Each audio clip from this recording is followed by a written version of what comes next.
कि ईवीएम में गड़बड़ी होती है। ईवीएम में गड़बड़ी होती है।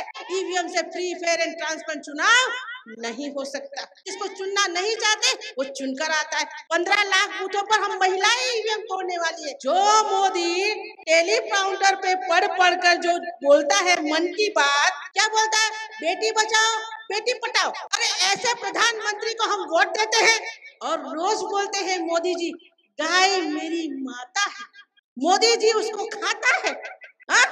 गाय मेरी माता है, मोदी उसको खाता है। कैसे?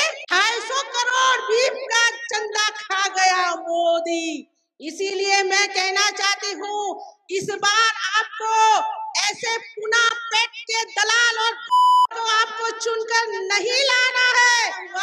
ये जो सरकार है डरी हुई सरकार है। बोल 85। खाना हजम हो गया लगता है। हाँ? क्या आवाज ठंडी हो गई है कि गर्म ठंडा खून हो गया है? अगर जिंदा हो तो जिंदा होने का प्रमाण दो। बोल 85। यहां से कम आ रही आवाज। बोल 85। धन्यवाद धन्यवाद धन्यवाद। वामसेप एवं राष्ट्रीय मूल निवासी संघ एवं भारत मुक्ति मोर्चा का एक दिवसीय उत्तर प्रदेश राज्य स्तरीय प्रबोधन कार्यक्रम चलो गांव की ओर डॉक्टर बाबा साहब अम्बेडकर प्रतिमा के पास ग्राउंड कलेक्ट्रेट अम्बेडकर नगर उत्तर प्रदेश में होने जा रहा है। और इतनी सारी भीड़ को देखकर अब हमें लगता है कि समस्या पर नहीं अब समाधान पर ध्यान देना होगा। अभी कई दिन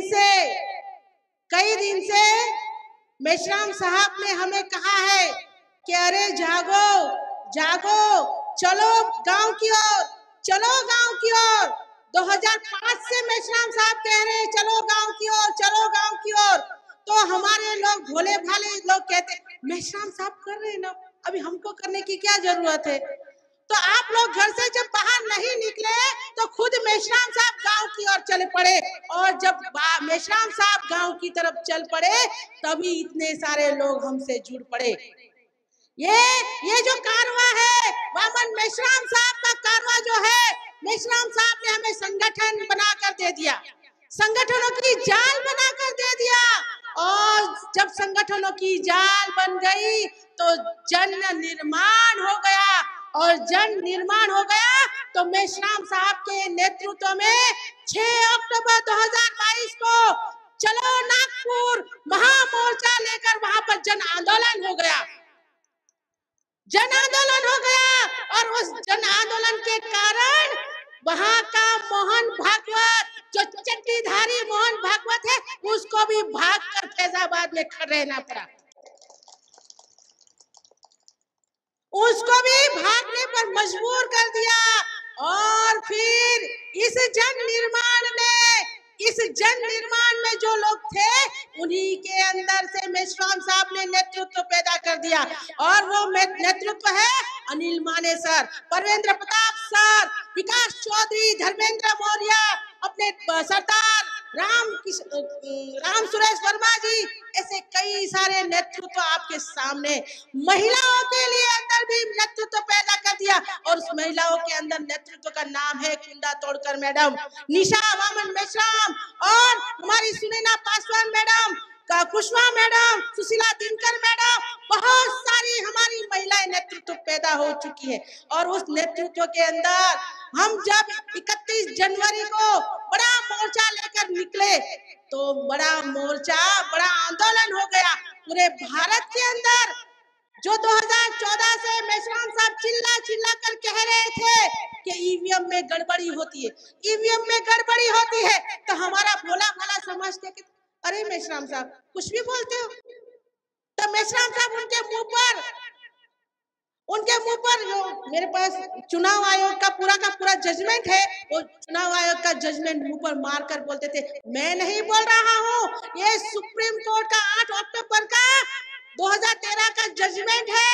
इस जजमेंट में लिखा हुआ है कि ईवीएम से फ्री फेयर एंड ट्रांसपेरेंट चुनाव नहीं हो सकता।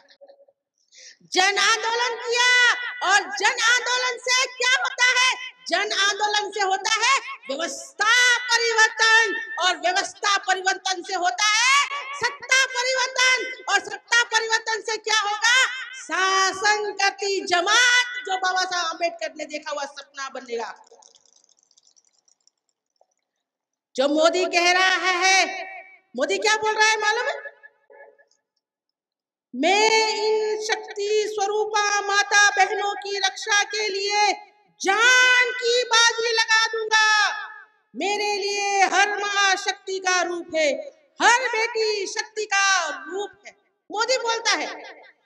जो मोदी टेलीकाउंटर पे पढ़ कर जो बोलता है मन की बात, क्या बोलता है? बेटी बचाओ बेटी पढ़ाओ। मोदी टेलीकाउंटर पे पढ़ कर बोलता है, उसको कागज पे पढ़ना नहीं आता है, वो ऐसे से देख के पढ़ता है, जैसे टीवी पे लिखा होता है वैसे पढ़कर बोलता है।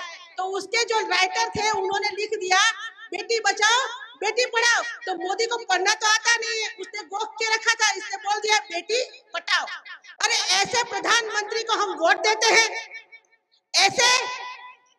और क्या बोलता है? मेरे लिए हर बेटी शक्ति का रूप है। अरे क्या जशोदा बहन शक्ति का रूप नहीं है? वो भी तो किसी की बेटी है। शक्ति का रूप वो पहलवान लड़कियां जो जंतर मंतर पे अभी भी मोर्चा खोल के बैठी है, क्या वो शक्ति का रूप नहीं है? मणिपुर की महिलाएं जिसके साथ में महिलाओं के साथ बलात्कार किया, उसके माँ अपनी बहन को मार दिया, उसके भाई को बेटे को मार दिया, क्या वो महिलाएं शक्ति का रूप नहीं थी? मोदी जी यहाँ पर हाथरस के अंदर मनीषा वाल्मीकि के साथ में सामूहिक बलात्कार कर दिया और सामूहिक बलात्कार करने के बाद पूरा का योगी प्रशासन उसको बचाने के लिए लग गया बलात्कारियों को। क्या मोदी जी मनीषा वाल्मीकि शक्ति का रूप नहीं थी? नहीं थी। और रोज बोलते हैं मोदी जी गाय मेरी माता है, मोदी जी उसको खाता है। हाँ? गाय मेरी माता है, मोदी उसको खाता है। कैसे? 250 करोड़ बीफ का चंदा खा गया मोदी। इसीलिए मैं कहना चाहती हूँ इस बार आपको ऐसे पुना पेट के दलाल और तो आपको चुनकर नहीं लाना है। ईवीएम मशीन दूसरा पुना पेट है। पुना पेट के माध्यम से हम जिसको चुनना चाहते थे वो चुनकर नहीं आता, और जिसको चुनना चाहते हैं, जिसको चुनना नहीं चाहते वो चुनकर आता है। वैसे ही ईवीएम के माध्यम से जिसको हम चुनना चाहते हैं वो चुनकर नहीं आता, और जिसको चाहते हैं वो चुनकर। इसीलिए आप सभी साथियों को मैं कहना चाहती हूँ कि अभी मुफ्त की जो आप लोग मुफ्त का चावल खाते हो ना, मुफ्त का चावल, मुफ्त का आटा, मुफ्त की शुगर खाते हो 5 किलो अनाज, तो मुफ्त का अनाज खाना छोड़ दो।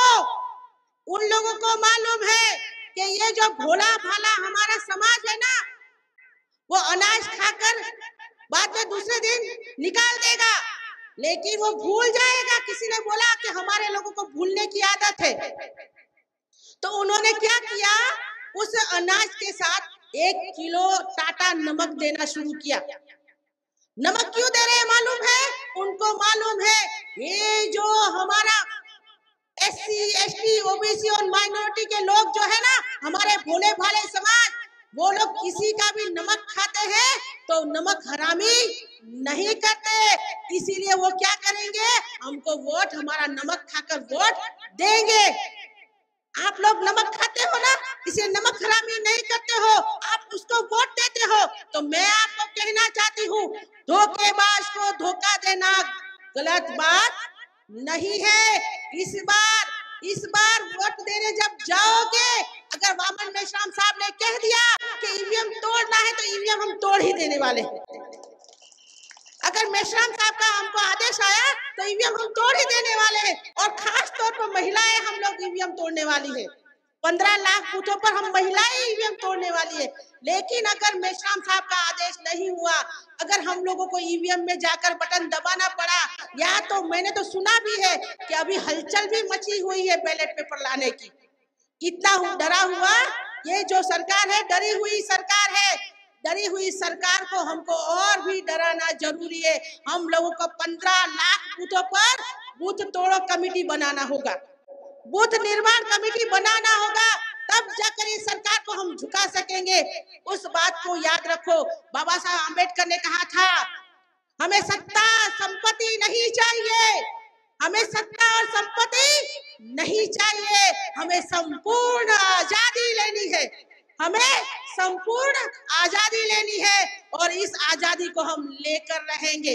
मैं अपनी वाणी को विराम दूं, उससे पहले एक बात कर अपनी वाणी को विराम देती हूँ। भाइयों तथा बहनों, ये चुनाव हमारे लिए युद्ध है, ये चुनाव हमारे लिए युद्ध है और इस युद्ध को लड़ने की तैयारी आपको अभी से करनी होगी।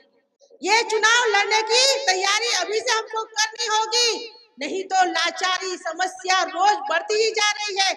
इसीलिए मैंने जब शुरुआत किया था तब मैंने कहा था कि समस्या हमारी है तो समाधान अटल बिहारी वाजपेयी या तो सोनिया और मोहन गांधी, मोहन भागवत नहीं हो सकते। इसीलिए हम लोगों को हमारा विकल्प क्या है? हमारा विकल्प बहुजन मुक्ति पार्टी है। वोट हमारा और राज भी हम ही करेंगे। वोट हमारा है तो राज भी हम करेंगे। भाइयों तथा बहनों, बहुत सारी बात हो चुकी है, आप लोगों ने मुझे सुना। नतीजे चाहे जो भी रहेंगे, लेकिन कोशिशों में कमी हमारी रहनी नहीं चाहिए। आप लोगों को मैं कहना चाहती हूँ, जिसका होगा राजा उसकी प्रजा होगी ताजा। आप लोगों ने मुझे ध्यान से सुना, इसके लिए धन्यवाद।